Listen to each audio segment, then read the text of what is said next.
Hi, Mama. Hey, I've got a question for you. Are you being affected by the motherhood penalty?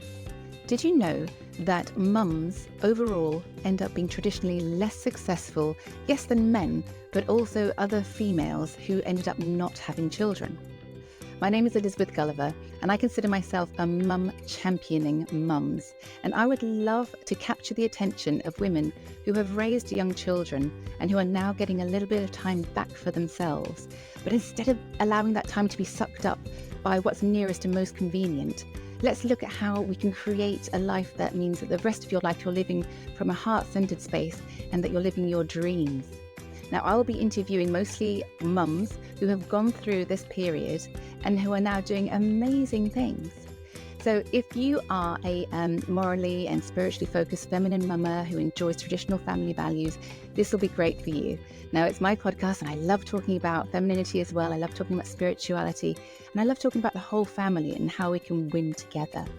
Now, if you're curious about that motherhood penalty, then I have put a little quiz together for you that you can get free in my toolkit. You'll find it on elizabethgulliver.com. Okay, on with the show. Hello and welcome everybody. Thank you very much for joining me today. I'm really excited to be able to interview a wonderful woman today. Her name is Bambi Lynn. She is the author of 2 amazing books that are memoirs. And I've just been reading through some of the reviews and they are incredible. This is heartfelt, heart-wrenching stories of her childhood and overcoming adversity and making sure that you don't have a bitter heart after going through very difficult times as you were growing up. Bambi, welcome. I'm really happy to have you here today. I'm so excited. Thank you for having me. And there's definitely a time difference. I didn't know that you were from in France and I'm in, Brunswick, Georgia, United States. So definitely a time difference, but this is very exciting. exciting. But you haven't always been in Georgia, have you? You're from New York? I am. I'm from Buffalo, New York, which is near Niagara Falls. I'm not from New York City, Manhattan. I'm from the Niagara Falls. Oh, wonderful. Side. And you take...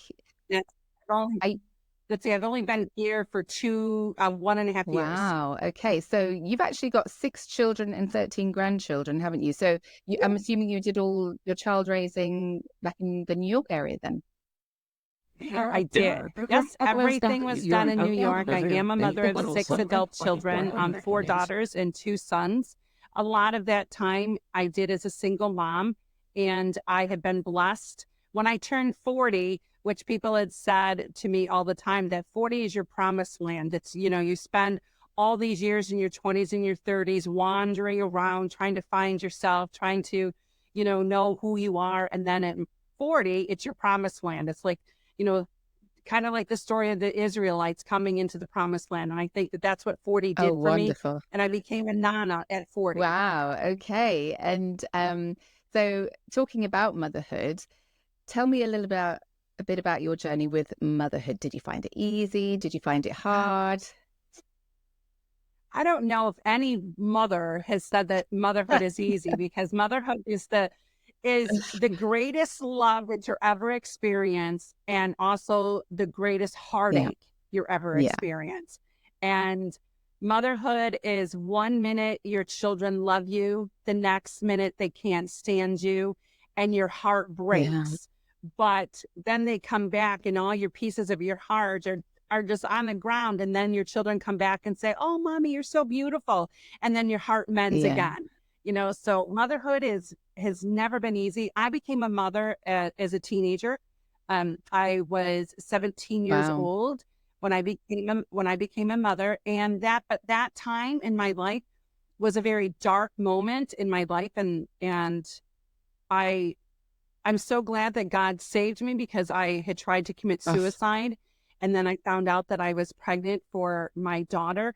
And that's when I surrendered my life to Christ and said, if you save me and save my baby, I will honor you and live for you all the days of my life. So my daughter is now 37 years old. So she started this journey of motherhood. So I wish that I would have known what I know now as a nana. As a parent. And I know that so many mothers, have said the same thing. in our early, we have children where, in their early years, in our early stages of our lives. And that's when we're trying to deal with our trauma. We're trying to deal with our past. We're trying to deal with our issues. And so we make so many mistakes as moms. And sometimes we don't get enough grace for Yeah. that. And so, I continue to tell mothers now, give yourself some grace. You were growing up right along with your children. So motherhood was not easy, and it's still not easy, being a mother of adult children. Wow. I think I'd rather go back to 2 and 3, than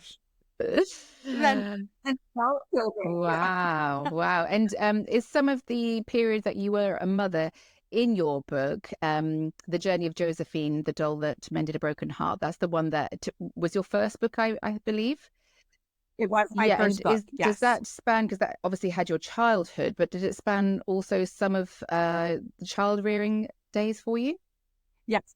Yep. It went all the way from the time that I was like 4 years Hmm. old, all the way to marriages that were not good, Yeah. infidelity and domestic violence that I went through, and in parenting, and the loss. My children started being, I started getting an empty nest really early on. Three of my children, left. My second husband wasn't very nice to Mm. me, and he was very cruel.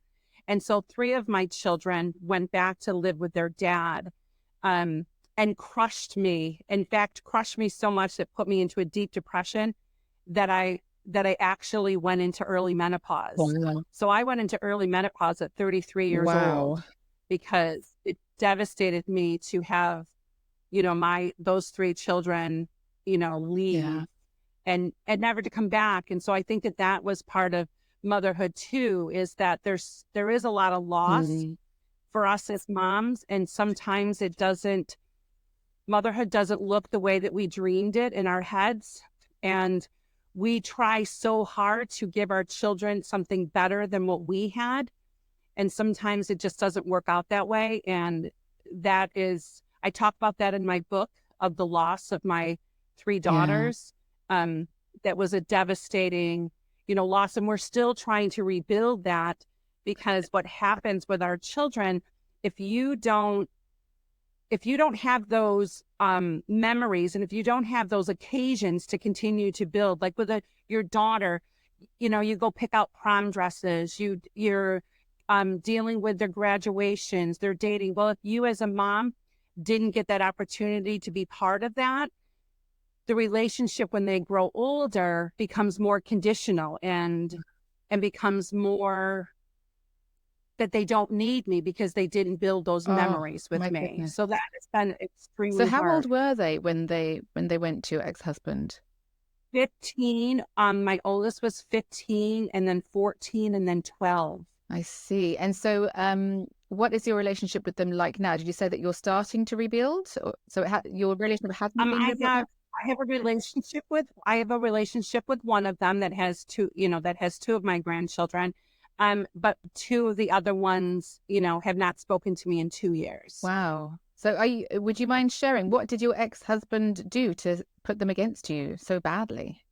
Um, be, there was an incident, I've been a Christian since I was 16, so I married Christian Mm. men, you know, um, but my second husband, 2 weeks after we got married, the hitting began, and my children witnessed those things, and my three girls were very mad that I put up with it, and they didn't understand, so to speak, because they were young, didn't understand that I wasn't putting up with it. I had two children with him that I needed to protect, and I needed to stay. And there was an incident in our home that um that he went after me, and he wouldn't speak to me for 3 weeks. And I finally asked him, when will you talk to me? You have to remember this was an abusive household, but I was a believer, loved the Lord. And in those years, 15, 20 years ago, you had to make it work.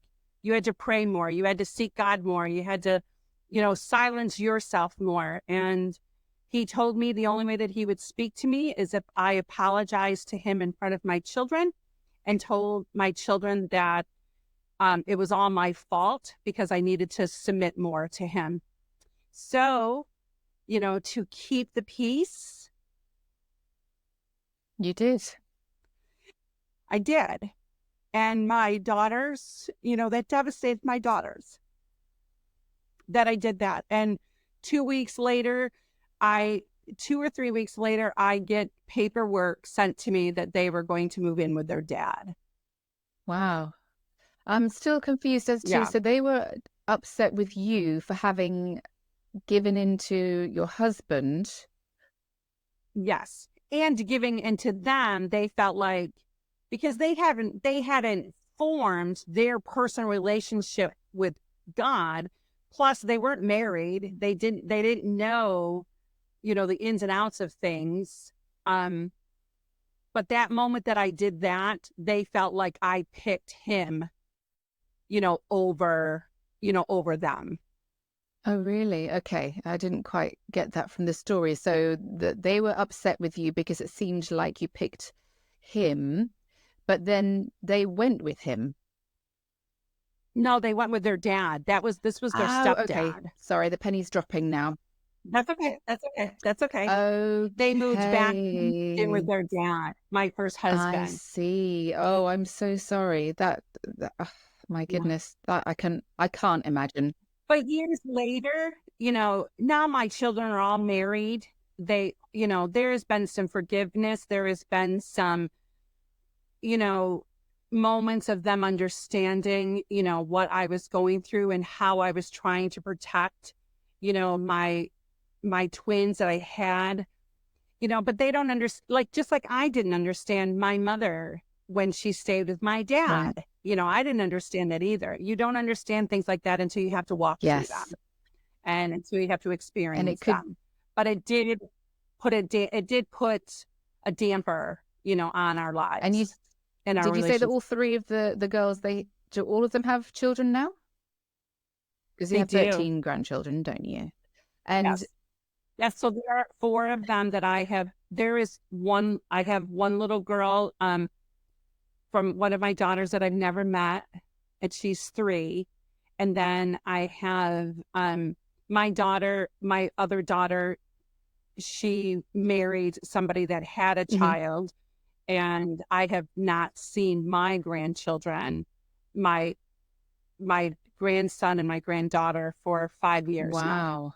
So I'm surprised because I would have thought that becoming mothers themselves would have helped them realize what you were trying to do, try and keep the peace, try and protect them as children. And so they weren't, Yeah. even as mums themselves, they weren't able to see that. Now, my one daughter that Just the one. has 2 Mhm. children, she does see it, but she, married somebody that had some ultimatums, and so she chose, her husband's decisions, and not looking at, me. So that was just a tough thing, but I did have, my oldest daughter that is 37, she's always stayed with me. She's always been loyal, which is so kind of straight. She's had the roughest life. I had her as a teenager. But our relationship and our friendship is like, I learned true love, Mm. from my oldest child, Yeah. Isn't that interesting as well? If you have the best relationship with her, and that was the roughest, you were 17 and things were probably not ideal. Because you often, before people have children, often they'll think, oh no, I have to have everything perfect. I have to have, things set up with the house with enough money. And something makes us think that that will make raising the children, having a great relationship with our children easier or better. But maybe that's not necessarily so. No, I just think that sometimes, I just believe that, you know, God ordains our lives. And, I wouldn't have planned having a child at 17 years old, but he knew that that moment that I would surrender my life, to him. And in surrendering my life at 17 years old, it allowed me to continue to never be bitter on the life that was before me, that and the heartache that I would experience beforehand. I didn't become Yeah. bitter. I just continued to hang on. There was a message that I heard a long time ago with a woman named Joyce, Joyce Myers. And she used to say that she used to just hang on to the foot of her chair, hanging on for dear life, because sometimes life was hard. And I had to do that. There were times that as a mom, I cried uncontrollably, I never wanted to give up on parenthood because I wanted to just be better, and I wanted to do things different than my mom. And I realized even if we as parents, we look at our upbringing, and I didn't want my children to have my upbringing. I wanted them to have something better. And as a mom, my adult children have said, Mom, what you did though is that everything was a performance because you didn't want us to walk into a room and feel unloved. So you created everything had to be an event. So whenever we did something, everything had to be special, had to be over the top. And I did just as much damage, so to speak, as my mom did, because I was trying to outdo her and make sure that my children would grow up and have this great relationship and this great childhood. But all my children think about is everything was a performance. Wow. Wow. But in my heart, it wasn't a performance. But to them, that's how they perceived it. And so as parents, we're running away from our past, and we're running away from the way that our parents raised us. But sometimes the perception of our own children, causes the same kind of hurt and that they'd have to work through themselves. Yeah. And what was it that you were specifically trying to do differently to your mum? What was it she did when she was raising you that you didn't want to replicate? My mom wasn't a very kind person. My mom didn't show affection, to me, didn't praise me. I didn't know what praise meant. My mom, there wasn't a relationship of sitting down and talking and building those relationships together. My mom had her own issues. But you have to remember, I was born in the 70s. Parenting was different, than it is today. I think that parents today are more intentional, in their parenting and in their skills and what we do and don't do for our children or our grandchildren. So it was just a different time. I did write my book, and I wrote, things about that had happened in our household and things like that. But I didn't write it, to bring disrespect or dishonor to my mom. I wrote it because this was the facts and this is what I went through. So I didn't feel protected in my home, with my mom. So I went to the other extreme. I had been sexually abused as a child. I didn't want that to happen to my children. So I had so many safeguards, and sometimes I had too many safeguards. But understandably so. Sometimes it was like, it was kind of like drowning, my children. I would go to the bathroom at a public rest stop and knock on the door and walk through and look at all the stalls, before I would allow my child to go in. And I'm not saying that's a wrong thing. No. But sometimes to a child, Mom, that's embarrassing. Why are you doing this? So they're looking at it, differently. I was a mom that praised my children all the time because I wasn't raised that way. I remember when one of my daughters was little and she went to a friend's house and she came back home and said, Mommy, they swore at their house. And I'm like, well, what did they say? And, she was, I can't tell you, they swore. And I said, well, you can whisper into my ear. And she said, they said the word brat. They called their daughter a brat. In our household, that was a swear word. That was something you didn't tell a child. When I have identical twin boys, and people would come around and say, oh, double trouble. And I'm like, no, double blessing. Absolutely. God gave me a double blessing.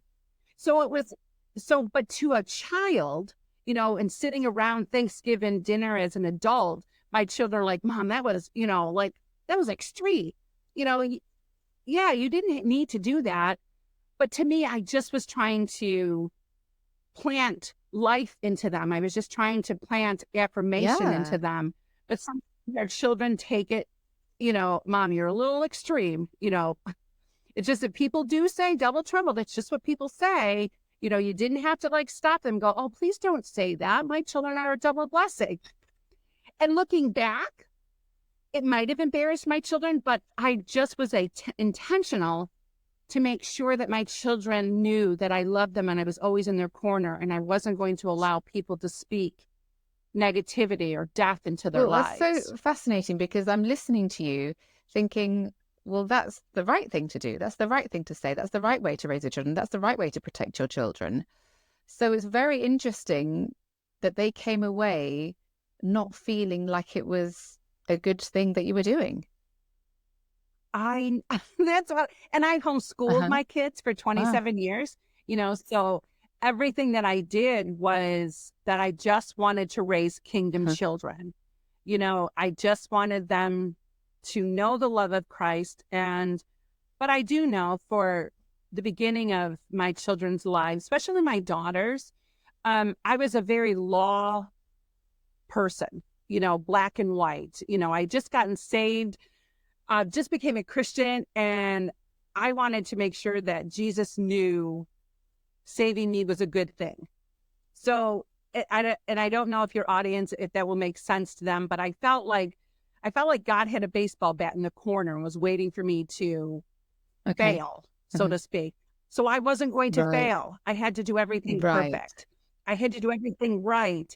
And then I realized my daughters had, when we walked into a restaurant or we walked into a store, my children walked in there straight line, didn't move, little ducklings in a row. There was, you obeyed me, kind of thing. We're being a testimony for everybody around. But that was, I was one of the first homeschoolers in our area. So we had to I perform better. We had see. to You be felt a lot of better. pressure. There was so much Mm. pressure. And then when I had my sons, I I became I learned what grace Mm. was. I learned that no matter what, God loved me and that he sent his only son to die for me and to set me free. And that I could have that assurance and that love, and I don't have to prove anything. But And so that was an eye wow. opener.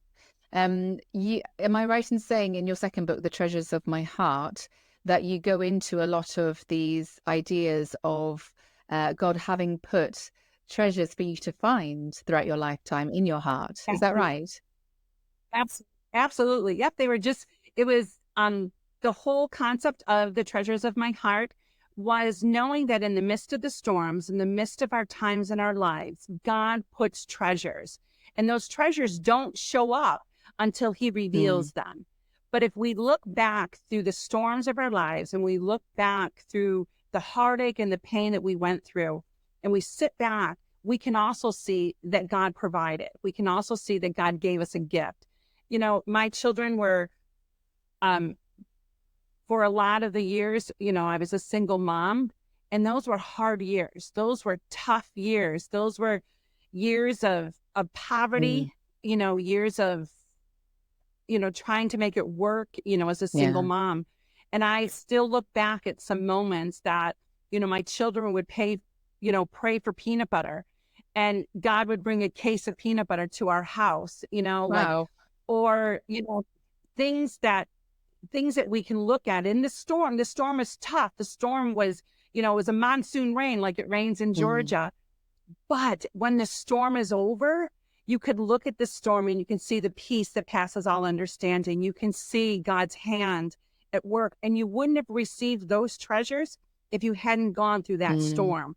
So that's what the book, The Treasures of My Heart, is. It's God showing me, Bambi, I never left you. I never forsook you. I never turned my back on you, but I hid some treasures in your heart, just like he hides treasures for Mm. you and for your Yeah. audience. We all have treasures. They just don't come out when we want them No, to. often they're sort of disguised by adversity, aren't they? And it's only once you've gone through that Exactly. you realize the treasure that was hidden. Thank you so much for taking the time to be listening to this podcast today. If you are enjoying the content, then can I just encourage you to like and subscribe? And if you would like to, go ahead and leave a comment. We always like to hear your thoughts. Okay, on with the show. Absolutely. So that's what the Treasures of My Heart does. And this, the Treasures of My Heart book was my gift to Hmm. God, to show him that I Yeah. got it. I Yeah. see it. And I thank you Yeah. that you didn't give up on me. Yeah. So when your daughters left, your first daughter stayed with you and your two sons, is that right? That is Yeah. correct. And so what was that like raising the three of them? Well, my oldest daughter was 17, so she was already raised. She just stayed. And I find out years later, she stayed to protect me. She stayed to make sure that, that I was going to be Mm, okay. And she stayed, for her, she was mm, loyal, to me. And I will be forever grateful, for her and what she did, for me. There was an episode that she did, she did leave for a while, because she was trying to sow her yeah. own oats, so to speak, and mom wasn't allowing her to, to do that. So there was a time that she left and she rebelled and she had her issues, Oh, so to yeah. speak.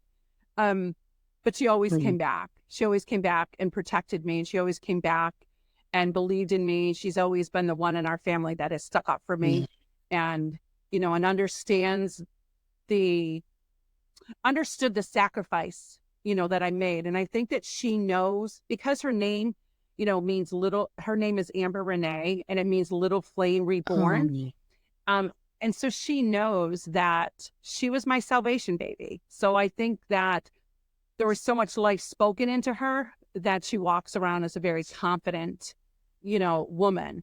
And my sons are identical twin boys. Um, I had no desire to have boys. I just felt like I didn't want to raise boys that were going to do the same thing that, that had happened to me, the heartache of motherhood, yeah. because I look at some dear mothers that have sacrificed their lives for their children and stuff, and their children have gone, and done stuff that has hurt Yeah. them. And I just never wanted to be that kind of mom that would have to go to a jail Yeah. cell, to sit with their Yeah. child. I never wanted to be, that mom that my daughter-in-law came and said, "Hey, your son hit me." So I always was afraid of having, Yeah. sons. Um, And but they were the oh, best blessing, of my life. I think that, my daughter-in-laws that are yeah. married to them, think that they have an ego that is, really big. But because they were raised with confidence, they were raised knowing that their mother was always in their corner. Um, they were raised intentionally. I was an intentional mother when it came to, my sons. From the moment that I found out that I was pregnant and I accepted it, I prayed over them. I sang over them. I gave them names, from the Word of God. And, everything that I did intentionally and made sure that people were in their lives that could speak life to Mm, them. So they are amazing boys. And when they turned 17, they went into the mhm, military.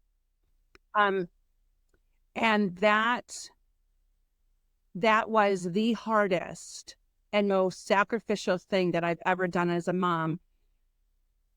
If a mom wants to know heartache, it's when your children go into the military and you have no contact with them.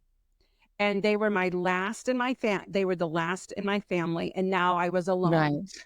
Now I was no longer a Hmm. mommy. Now I'm a Yeah. mom.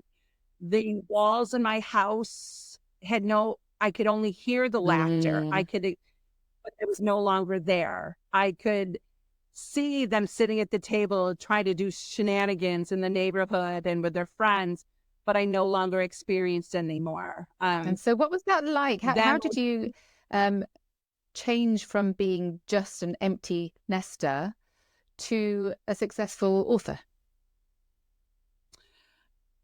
Hmm. determination and not wanting to stay in the Right. pit, not wanting to stay in despair, not wanting, because all I've known is being a mom since I was 16 years Mm, old.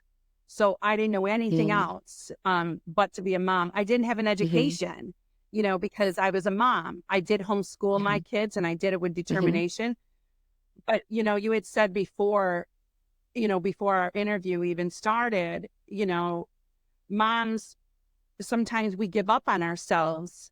We give up on ourselves because we're Hmm. moms and we're raising the next generation. And so we forget that they're going to be gone someday. I don't think that anybody prepares us for that. We know that. People tell us, but we're like, oh, that's okay, until that moment happens. And now you sit alone all by yourself and you have to figure out life for So, yourself. And I didn't have a husband, so so I didn't have anybody to lean no, on. So I had to it figure sounds it like you out. felt that very keenly, that lack of children in your home. Yeah. Yes. And I still feel it. Like even talking about it, I can feel my heart and my stomach, like, tensing up, because that's all that I Yeah. knew. And in homeschooling my kids, I was able to have them all Mm. home. And I will still say to this day that the greatest accomplishment that I've accomplished in life was to be able to homeschool my That's children wonderful. and to be able to be there in their lives. But now I have to figure out life. Yeah. Mm. I have to figure out, what am I going to do with Mm. my life? I have to now look in the mirror and say, I'm not only a mom, I'm not only a Nana, but now I'm Bambi. Yeah.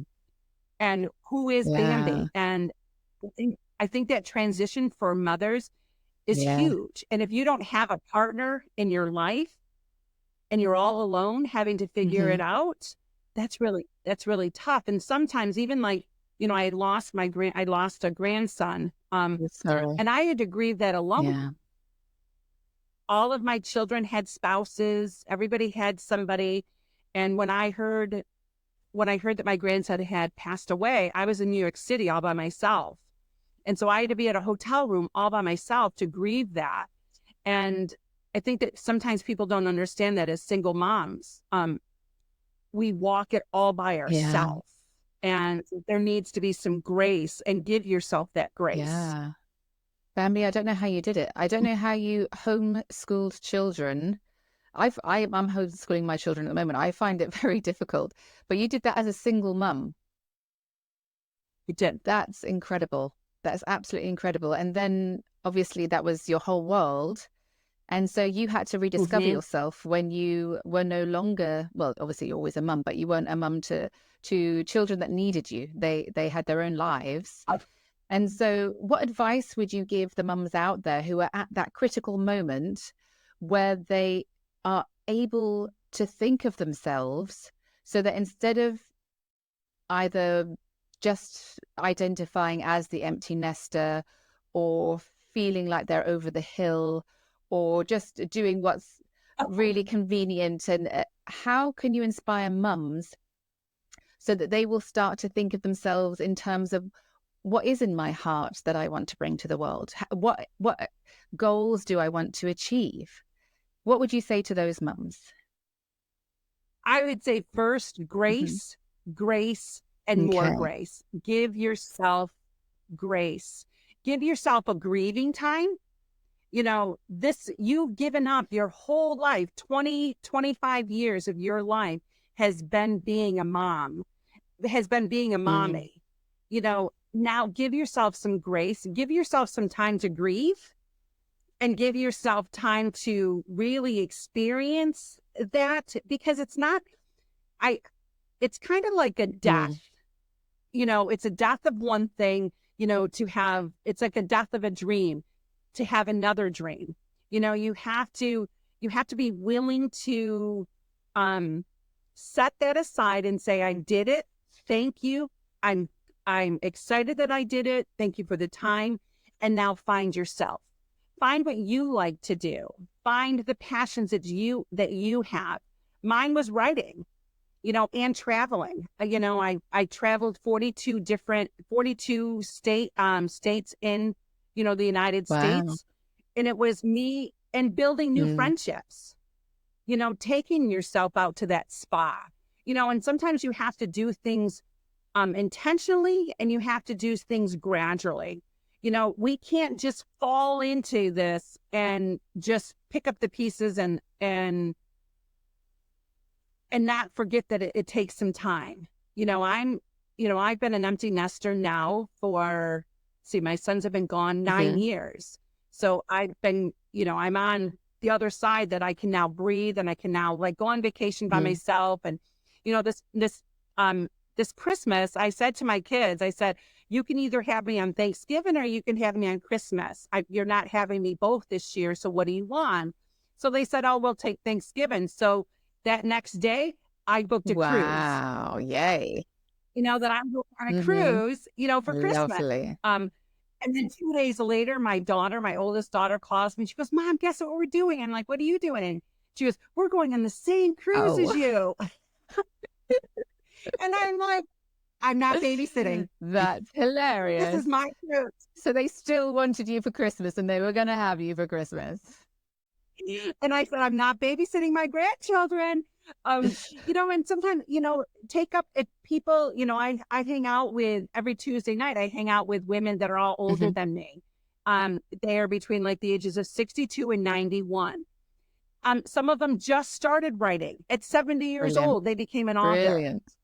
They took on, they started taking painting classes and now have some of their paintings in an art gallery. Wow. So there's all these things that you can do. There is life after parenthood. There is life after mommyhood. Yes. You just have to do it intentionally. Yes. Absolutely. And if you're married, learn to love your husband again. Good advice. Because you've spent all that time, kind of like setting them aside because, you're a mom and that's fulfilling. Motherhood is so fulfilling, but then when it's gone, it's emptiness. And you have a guy next to you that has stuck by you all these years, fall in love again. Go dancing, go to, do something out of the ordinary with him because now he's your partner for the next 30, 40 years. I wonder how many women actually do that. I don't know, but be intentional. I don't happen to be married and I have no intentions of being married, but that partner stuck by you through all of this thick and thin and all of the heartache that has happened in your life. Now fall in love again. So that would be my advice, for both sides. No, learn to love yourself and fall in love with your spouse again. That is wonderful advice. Absolutely brilliant. And fall in love with yourself again. I mean, how did you find your relationship with your femininity? Because I find that often the amount of time that children take up in your life, you don't really have as much time to pamper yourself, for the upkeep, both on the outside, but also on the inside, because a lot of your femininity gets squashed when you're just so stressed and trying to make things work and juggling everything. So what has been your relationship with your femininity throughout this whole journey? I have learned that I stand in front of the mirror and I've done this to women. I put a crown on their head and said, don't forget that you are the daughter of the king. Fix your crown. You have some work to do. And then my girlfriend, I just went home recently, just went back to Buffalo, and she, as a gift, gave me a cape, a Wonder Woman cape. So when I was in Buffalo, I took that cape and put it on women, and I said, now you don't need a superhero to look up to. You are the superhero. So I put a cape on them and I made them stand in front of the mirror and took a picture of that with their crown and with their cape. Understanding and learning that you are the superhero. You've lived through your life. You are the one that has lived through the ups and the downs and the twists and the turns of life. And I started dyeing my hair. That was another thing. I started dyeing my hair. I didn't want to be gray yet because I'm still in the corporate world. Because I've been a mom for so long, since I was 16 years old, that I wanted to start looking pretty. And because, when you're doing motherhood, sometimes you're getting lost, in that. I wanted to start looking pretty again and dyeing my hair. And of course, you start going to get pedicures and manicures and, lovely. I did a mud bath one time, and I just started saying yes to myself. Years ago, a couple of years ago, I read a book on the 5-second rule that don't allow yourself to go to the 6 second, because your brain immediately starts fearing things. Your brain immediately starts saying no. So if you start saying yes to the, within those 5 seconds, you'll be amazed on what you will Yeah. do. At 49 years old, I Oh, skydived, wow. no I want skydiving. to do that. I wouldn't do it again, but I'm glad I did it. And, Fantastic. and, and boy, does it, it gives you a word picture of Uh-huh. life. You just got to fall out of the plane and just pray that you're going to Oh, land. That's kind of like how life is, you know, wow. Maybe I'll do it when I'm I get a lot. 49. There you go. You got to do something before you reach the years of Yeah. Jubilee, 50th year Jubilee. Yeah. So that was kind of a cool thing that I did. I've traveled a lot of our country, and what I do is that I Google, the weirdest things to see, in the state. So I have seen some pretty weird things, Wow. and have experienced some pretty incredible Anything come to things, mind and, that you can share throughout with our us right now? I went to Vermont, and they said that there's the highest filing cabinet tower, Oh, in Vermont. You're like, okay, so I go there and it's like 20, filing cabinets are all rusty, and I'm like, what in the world am I that's doing? hilarious.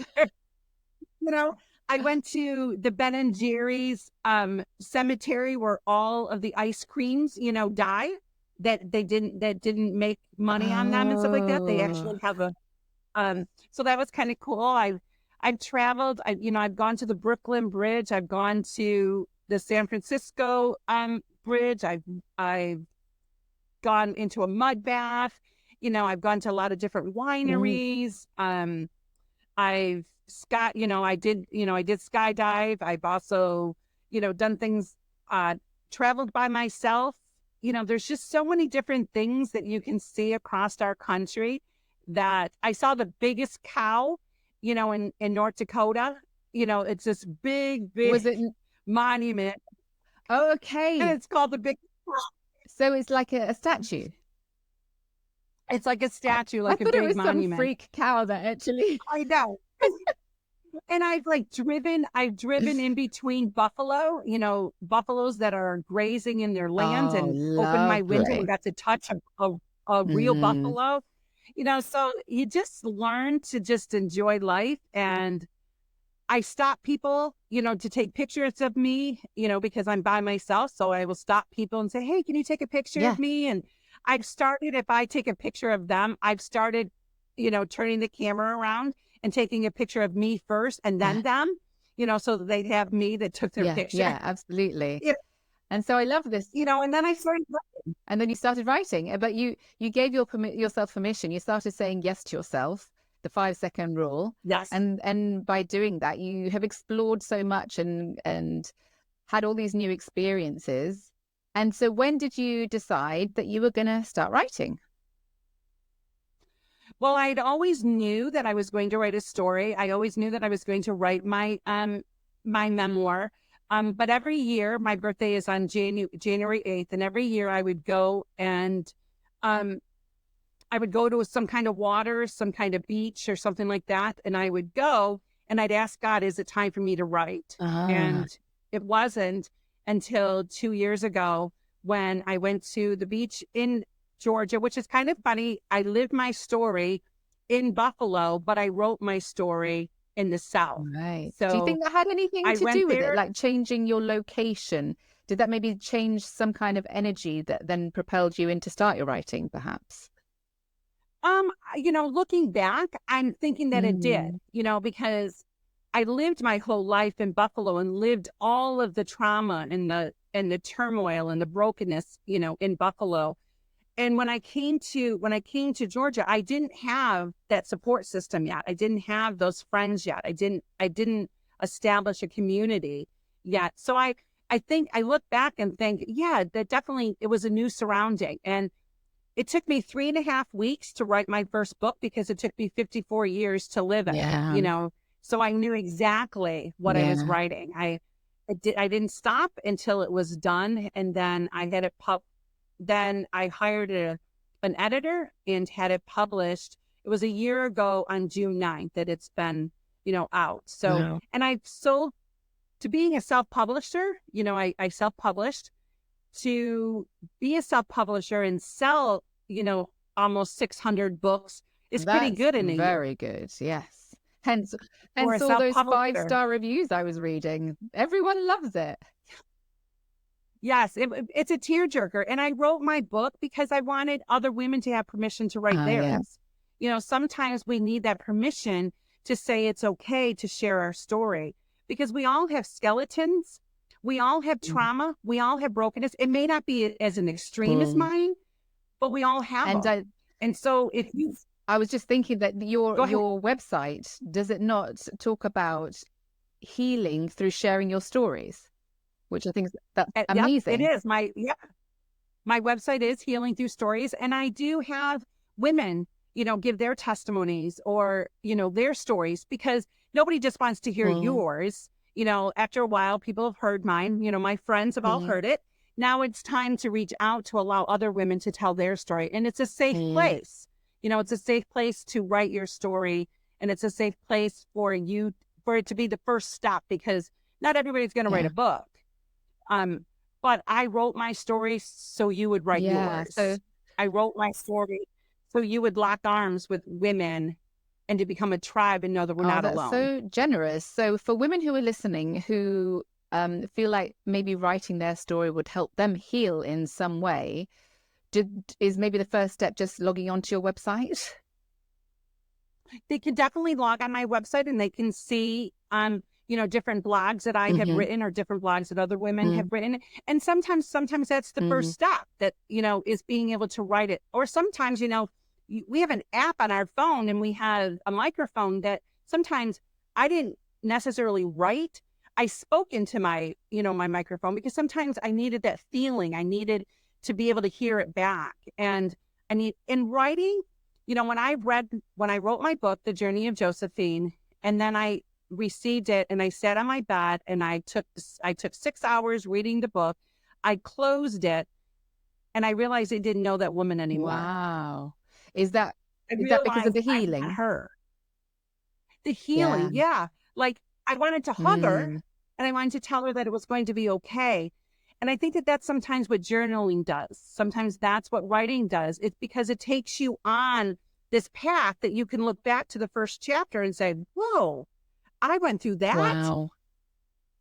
And you don't have to live there anymore. So when I closed the book, it was like, wow, I have come a long way. I was somebody that people didn't believe in. I was somebody that people didn't have hope for and didn't speak into my life. And now God gave me the ability to be able to write my story, to speak into people's lives.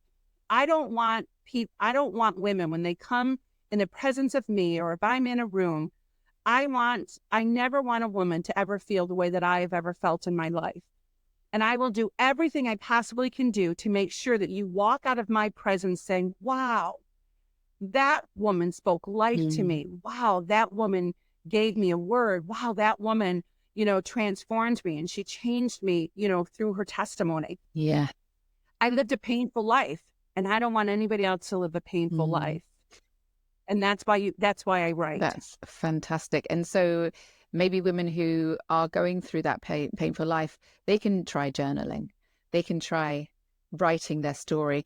And have you found that the ladies who join you through your website and the work that you're doing with other women, have you found ladies do go through healing once they're writing their stories?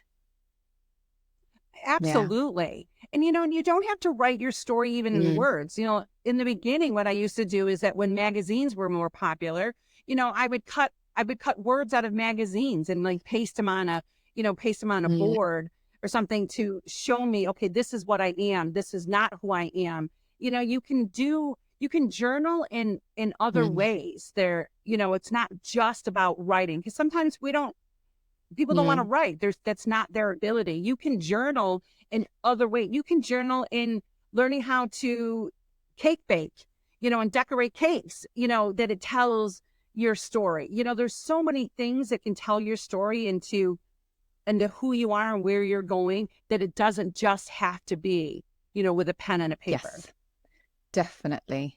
Wow.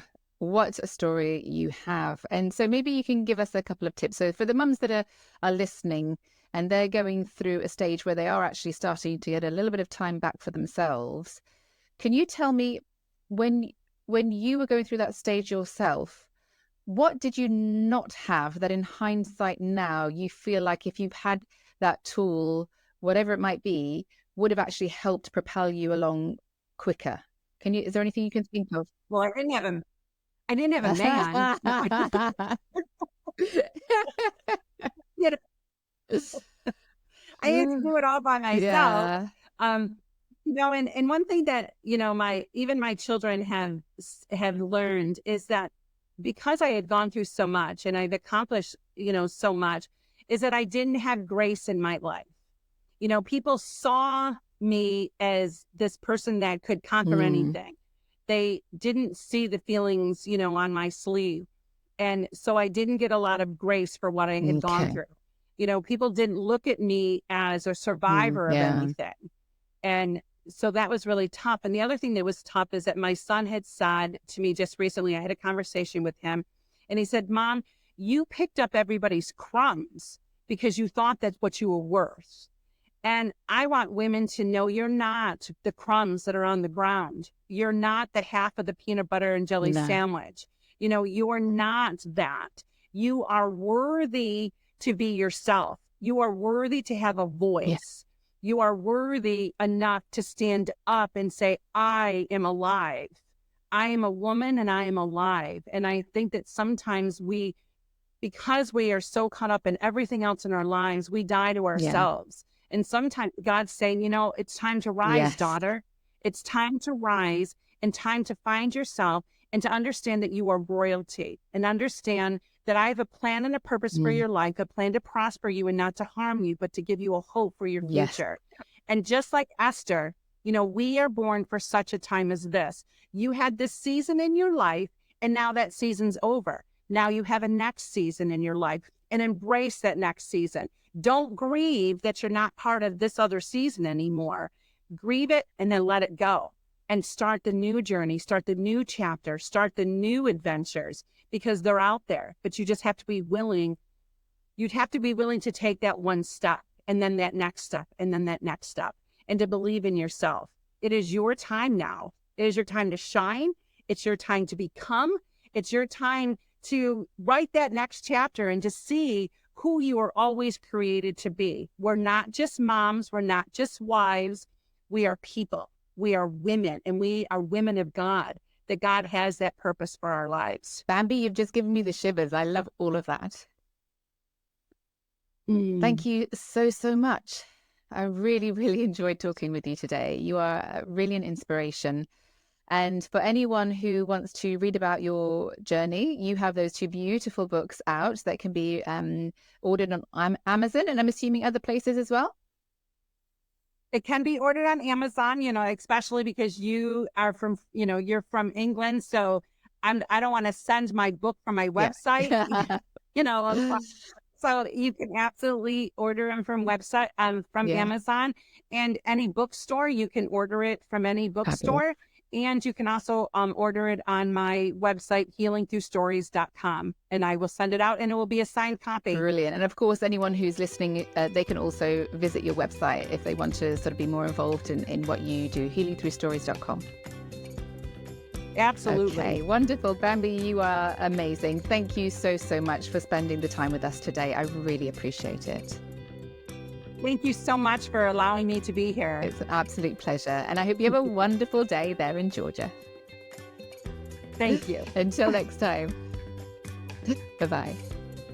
Once again, thank you so much for having taken the time to watch this podcast. I really hope you enjoyed it. If you have some comments, I do love reading them. So go ahead and leave a comment for me. If you're a mum and you have an inspirational story that you think would help other mums, then why don't you get in touch with me at info@mamastimetoshine.com so you can also be on the podcast. And if you haven't liked and subscribed yet, please go ahead and do so. Okay, till next time. Bye.